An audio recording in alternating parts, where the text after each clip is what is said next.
Welcome back to Kusinamnam! Sa aking kusina, laging may linamnam. Heto na naman po tayo mga kapamilya, mga kaibigan, mga kapuso, mga kakusina. Meron na naman po tayong panibagong lulutuin. Ito po, magagamit po tayo ng red carrot. Gagawa po tayo ng carrot halwa or in Hindi, gajar halwa. Tuturuan ko po kayo kung paano mag-prepare. Ngayon pa gagamit po tayo ng red carrot.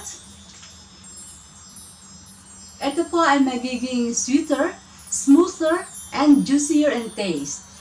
Samantalang kung wala naman po tayong red carrot, we can easily use the regular orange carrot which will be crunchier in taste. Nagamit din po tayo ng full cream milk, sugar, raisins, and some nuts. Gagamit din po tayo ng sweetened condensed milk. And sprinkle some cardamom on it.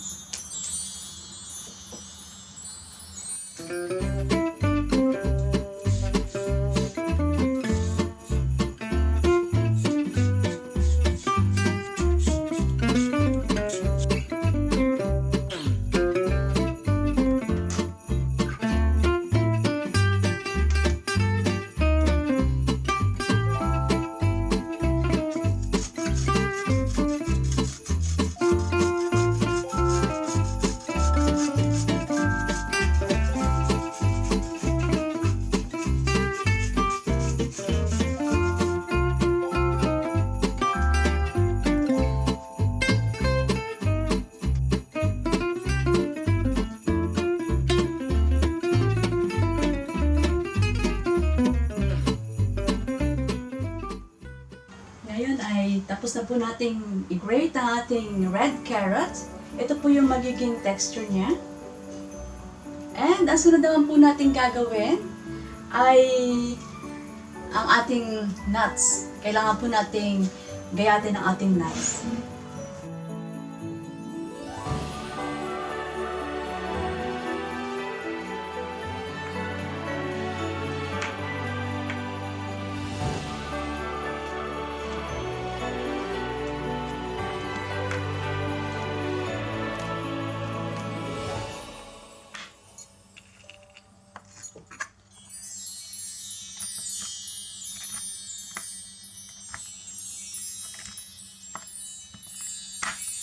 Ngayon po ay tapos na natin gayatin ang ating mga nuts. Ito po yung ating almonds. Ito yung pistachio at yung ating cashew nuts. Raisins. Ito po yung cardamom. Pagsasama-samahin po natin sa isang bowl. Maglilib po tayo ng ilang piraso for garnishing on the top later. The rest, pagsasama-samahin po natin sa isang lalagyan.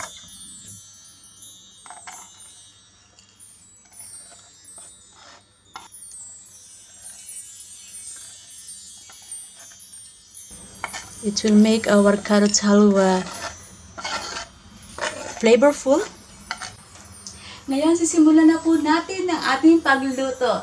Mrs. Santa Claus is busy cooking. Santa Claus is coming to town. He's making a list and checking it twice. Gonna find out who's naughty or nice. Santa Claus is busy cooking. Let's do it! Madali lang po ang preparation ng ating special sweet dish, okay? We need to turn on the stove now. Gagamit po tayo ng Deshi ghee or clarified butter or butter oil.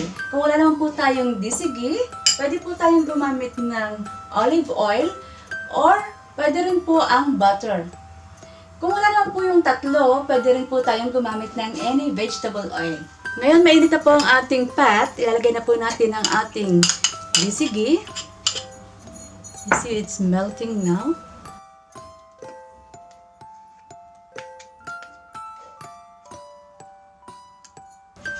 Deshi ghee is now completely molten. And now you'll start putting the carrot on it. You will just saute a little.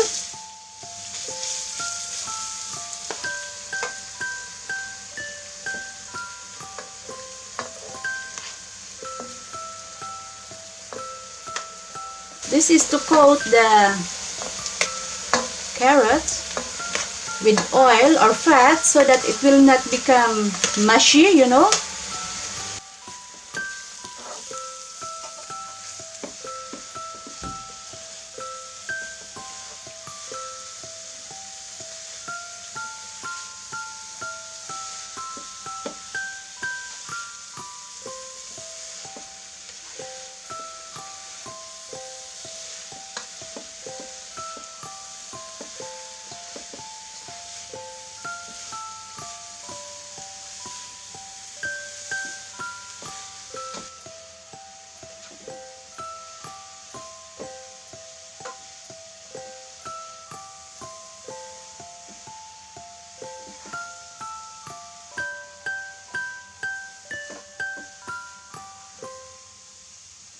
Ngayon ay tapos na po natin i-coat ng Deshi ang ating carrots. Actually, hindi po natin kailangang lutuin siya sa Deshi.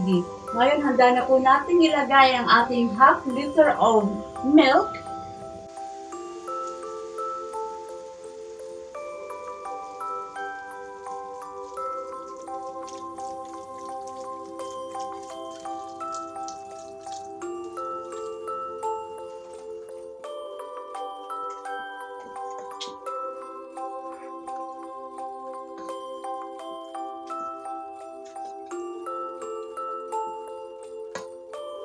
Napakabango. Maaamoy natin ang aroma ng Deshi.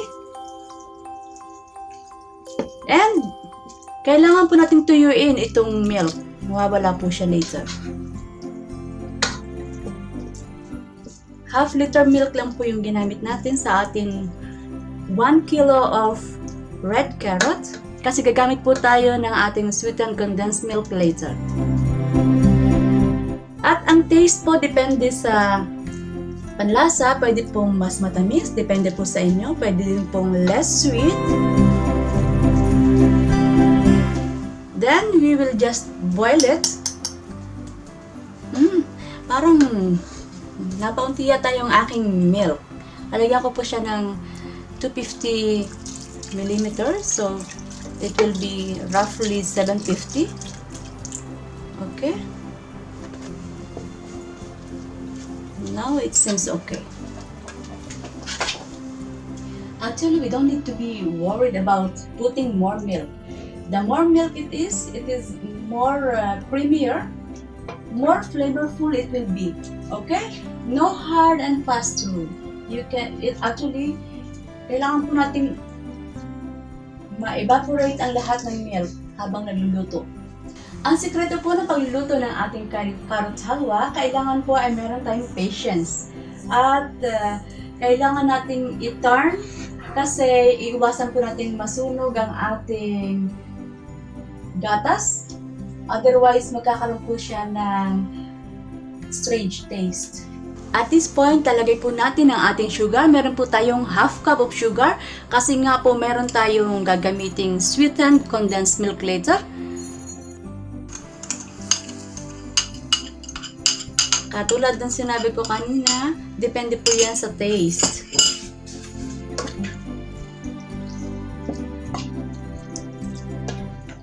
And we need to occasionally turn it. At ilalagay na po natin ang ating sweetened condensed milk. 397 grams we have.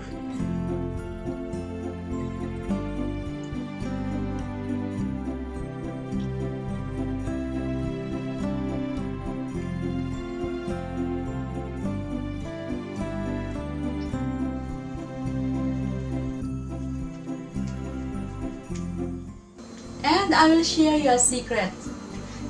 Kailangan ko pong personally ma-master ang pagluluto ng ating red carrot halwa kasi paborito po siya ng aking asawa. Ganun po siya kasarap. Kaya sigurado po ako na mag-i-enjoy ang inyong family. At wag po natin kakalimutan na habang nagluluto, have fun! Put smile on your lips. Okay? Ask your family members for a help. Not working alone. Enjoy it. Automatically your dish will be yummy. Sobrang mag-i-enjoy kayo later.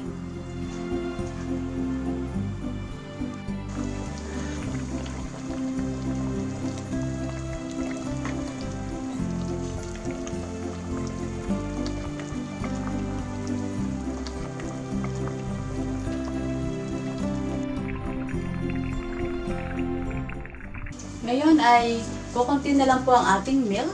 Time na po para ilagay ang ating raisins.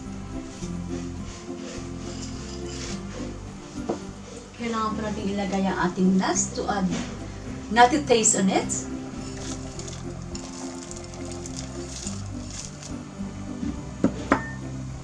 Stir it.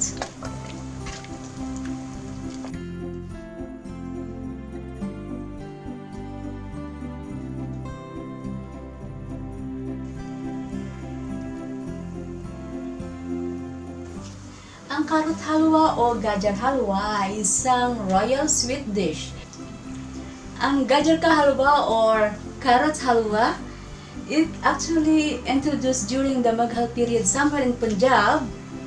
And halwa is Arabic word which means sweet.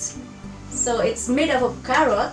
So it's called gajar halwa or carrot halwa.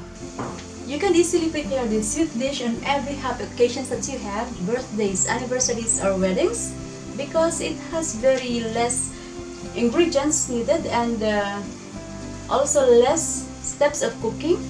The only thing is you need to be patient because the milk should completely go, or milk should be evaporated completely, and that you cannot do it in a very high flame, so slow cooking only. This thing is almost done. You can see less milk.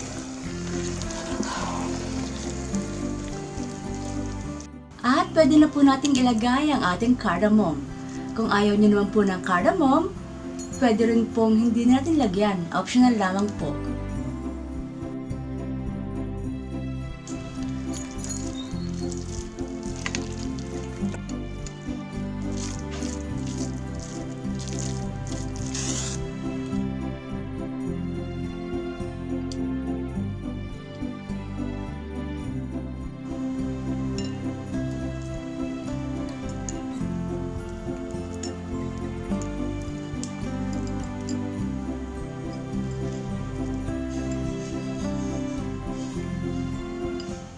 Now our special sweet dish carrot halwa is ready. Let's enjoy it.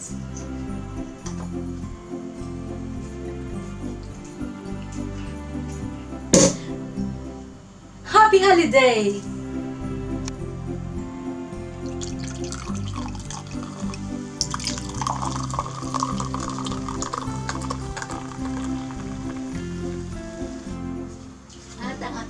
Special sweet dish, carrot halwa, ay handa na. Ready po tayo sa ating pag-celebrate ng ating Noche Buena. Enjoy! Happy holiday! Maraming salamat po sa inyong patuloy na pagsuporta sa ating kusinamnam. Sa aking kusina, laging may linamnam. Ingat po kayong lahat sa uulitin.